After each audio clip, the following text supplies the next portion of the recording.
నాకెప్పటికీ గుర్తు. నా చిన్నతనపు రోజుల్లో కొన్ని వాక్యాలు ఎక్కువగా వింటూ ఉండేవాడిని. పిల్లలు తప్పు చేశారనుకోండి, నీకు ఇవాళ అన్నం లేదులే అని పెద్దవాళ్ళు భయపెడుతూ ఉండేవాళ్ళు. అలాగే ఎవరికైనా కోపం వచ్చి అలిగారనుకోండి, ముందు అన్నం మానేసేవాడు. అసలు ఇలాగా అన్నం మీద కోపం, అన్నం చుట్టూనే మన ఈ కల్చరల్ మొత్తం లైఫ్ అంతా కూడా ఆధారపడి ఉంది, తిరుగుతుంది. అయితే ఆయుర్వేదం చేయతే అన్నాదిభిహి అంటుంది. అంటే అన్నాదుల చేత చేయమంటే వృద్ధి పొందుతాం అని. అంటే మన శరీరం, మన మనస్సు మొత్తం, మన లైఫ్ స్టైల్ అంతా కూడా ఈ అన్నాన్ని ఆధారం చేసుకొని ఇంప్రూవ్ అవుతూ ఉంటుంది. కాబట్టి ఏ చిన్న సమస్య వచ్చినా కానీ అన్నం మానేయటం అనేది ఎంత మాత్రం మంచిది కాదు. దీన్ని వెనుకునేటటువంటి విధి విధానం, శాస్త్రీయత, అలాగే ఈ అన్నం మనకి చేసేటువంటి మేలు, ఈ మొత్తం సమాచారాన్ని ఈ వీడియోలో మనం తెలుసుకోబోతున్నాం.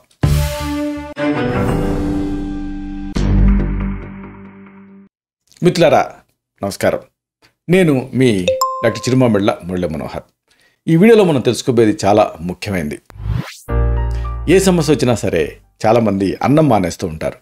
అంటే పొట్ట పెరిగిపోతుందని అన్నం మానేస్తారు, అమ్మో ఇంకా నాకు అనే ఒళ్ళు నొప్పులని అన్నం మానేస్తూ ఉంటారు. ఇలాగ అన్నం మీద ముందు తమ ప్రభావాన్ని, తన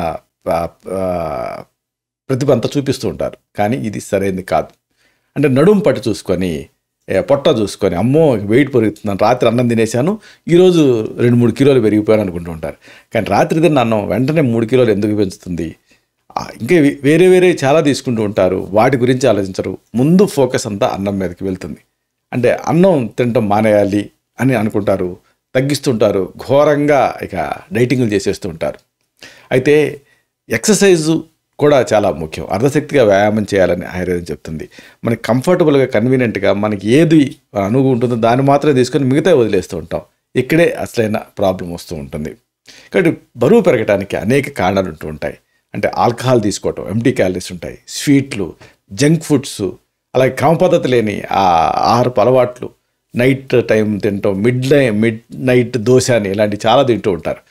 అలాగే ఇక మల్లెపువ్వులాగా తెల్లగా ఉండేటటువంటి ఆ పాలిష్ పట్టినటువంటి రైసు, ఇలాంటివన్నీ కూడా కంట్రిబ్యూట్ చేస్తూ ఉంటాయి.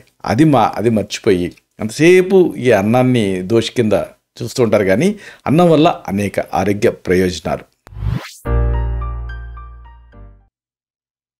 ముందుగా మనం చెప్పుకోవాల్సింది, మనకి యూస్ఫుల్ బ్యాక్టీరియా అనేది ఉంటుంది. ఆ యూస్ఫుల్ బ్యాక్టీరియా ప్రోబయాటిక్స్ అంటారు. ఈ ప్రీబయాటిక్స్, ప్రోబయాటిక్స్, వీటికి అనువుగా ఉండేటటువంటి ఆహారాలు తీసుకోవడం చాలా అవసరం. అప్పుడు గట్ ఫ్లోరా అనేది యాక్టివ్గా ఉంటుంది. అంటే ఈ గట్ నుంచే, అంటే ఆమాశయం నుంచే అనేక వ్యాధులు తయారవుతాయని ఆయుర్వేదం చెప్తుంది. దీనికి ఫ్రెండ్లీ బ్యాక్టీరియా అనేది సహాయపడుతూ ఉంటుంది. వాటికి మనం కాంప్లిమెంట్ చేయటం అవసరం. దానికి అన్నం మీకు సహాయపడుతుంది. అన్నం అనేది ప్రోబయాటిక్గా, ప్రీబయాటిక్గా ఉపయోగపడుతుంది. దీనివల్ల శరీరంలో మంచి సూక్ష్మజీవులు పెరుగుతాయి. శరీరంలో ఉండేటువంటి ఆ బలహీనంగా ఉండేటువంటి జీవకణాలు దీంతో బలపడతాయి. పైగా దీంట్లో ఫైబర్ ఉంటుంది. ఇది ఆ జీవకణాలు శరీరానికి అవసరమైనటువంటి పోషకాలు సులభంగా గ్రహించడానికి ఇది సహాయపడుతుంది. ఇక ముఖ్యంగా చెప్పుకోవాల్సింది ప్రోటీన్స్ గురించి. అంటే హ్యాండ్ మిల్లింగ్ ద్వారా, సింగిల్ పాలిష్ పట్టినటువంటి బియ్యం తినడం ద్వారా మన శరీరానికి ఎన్నో పోషకాలు లభిస్తాయి. వీటిని ఎలా తిన్నా కానీ ప్రోటీన్స్ అనేవి లభిస్తాయి. ఇలాంటి ఈ రైస్ వండినప్పుడు వచ్చే గంజి, దీంట్లో కూడా బోల్డ్ అంత బలం ఉంటుంది. అందుకే ఈ గంజి తాగి పశువులు చాలా బలంగా తయారవుతాయి. కాబట్టి ఇలాంటి దీన్ని మనం తీసుకోవటం వల్ల, అంటే ఈ గంజి, దాంతోపాటు ఎంతో కొంత ఉన్నటువంటి గంజితో ఉన్నటువంటి రైసు, ఇదంతా తీసుకోవటం వల్ల పోషకాలు బాగా అందుతాయి. పైగా ప్రోటీన్స్ ఉంటాయి. ఇవి శరీరానికి సహాయపడతాయి. అంటే రీజోనేట్ చేయడానికి సహాయపడతాయి. ఇక చక్కెర స్థాయిల గురించి మరీ చెప్పుకోవాలి. ఏదైనా మనం ఆహారం ఎందుకు తీసుకుంటాం? ఎనర్జీ కోసం. ఎనర్జీ ఎలా వస్తుంది? గ్లూకోజ్ వల్ల. గ్లూకోజ్ ఎలా వస్తుంది? కార్బోహైడ్రేట్స్ వల్ల. కార్బోహైడ్రేట్స్ రైస్లో ఉంటాయి.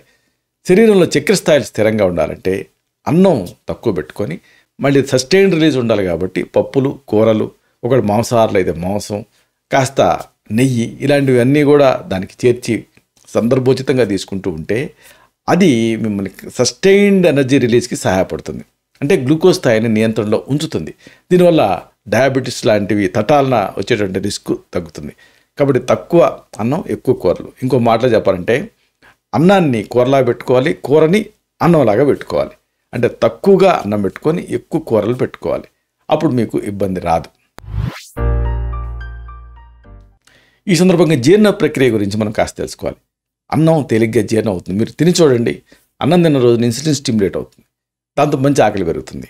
అదే వేరే ఫైబరస్ ఫుడ్ ఇలాంటివి తిన్నప్పుడు అంతగా మీకు ఆకలి వేయదు, పొట్టలో పెట్టినట్టు ఉంటుంది. కాబట్టి మంచి ఆకలి మంచి ఆరోగ్యానికి నిదర్శనం. దానికి అన్నం సహాయపడుతుంది. పైగా ఈ అన్నం తినడం వల్ల చక్కగా నిద్రపడుతుంది కూడా. హార్మోన్ల సమతుల్యత బాగుంటుంది దీంతో. అంటే యంగ్ ఏజ్ తాలూకు ఆరోగ్యం మీకు సిద్ధిస్తుంది. పైగా ఏజ్తో పాటు డయాబెటీస్ వచ్చేటువంటి రిస్క్ ఉంటుంది కదా. ఇలాగ రిస్క్ లేకపోతే, అంటే మీ వాళ్ళకి షుగర్ లేకపోతే మీరు అన్నం తినడంలో ఎలాంటి ఇబ్బంది లేదు. అలాగే మీ వెయిట్ మెయింటైన్ అవుతున్నంతకాలం మీరు ఈ రైస్ తినడంలో ఎలాంటి ఇబ్బంది లేదు. దీంతో జీర్ణ వ్యవస్థ బలపడుతుంది, శరీరంలో ఉండేటువంటి విషయాలన్నీ కూడా తొలగిపోతాయి. ఇక రైస్ వల్ల ప్రత్యేకించి చర్మ సమస్యలు తగ్గుతాయి. హైపో ఎలర్జిక్ డైట్ అనే కాన్సెప్ట్ ఉంది. అంటే ఏంటంటే కొంతమందికి గ్లూటెన్ పడదు, అంటే గోధుమలు పడవు, ఎలాగ కొంతమంది కొన్ని పడవు. కానీ ఈ రైస్ అలా కాదు. అంటే the most hypo allergic diet ఏమిటి అంటే రైస్. అందుకే మేము స్కిన్ డిసీజెస్ అప్పుడు ఏం తినాలి డాక్టర్ గారు అని అడుగుతున్నప్పుడు ముందుగా చెప్పేది ఏంటంటే ఎలిమినేషన్ విధానంతో ఒక్కొక్కదాన్ని చేర్చుకుంటూ వెళ్ళమని చెబుతాం. అన్ని ముందు మానేసి జస్ట్ రైస్ తినమని చెబుతాం. ఆ రైస్లో కొంచెం బీరకాయ, పొట్లకాయ, సొరకాయ లాంటివి చేర్చుకొని తినమని చెబుతాం. అక్కడి నుంచి ఒక్కొక్క పదార్థాన్ని యాడ్ చేసుకుంటూ వెళ్ళమంటాం. అంటే ఏమిటి, ఈ రైస్ అనేది చాలా ఇనర్ట్ అని, ఎలాంటి చర్మ సంబంధ సమస్యలు రావని అర్థం. చర్మానికి రైస్ చాలా ఉపయోగపడుతుంది.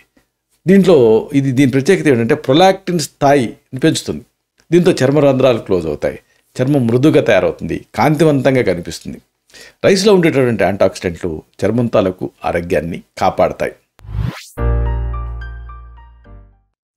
రైస్ వల్ల మరొక సౌలభ్యం జుట్టు పెరుగుదలకి సహాయపడుతుంది.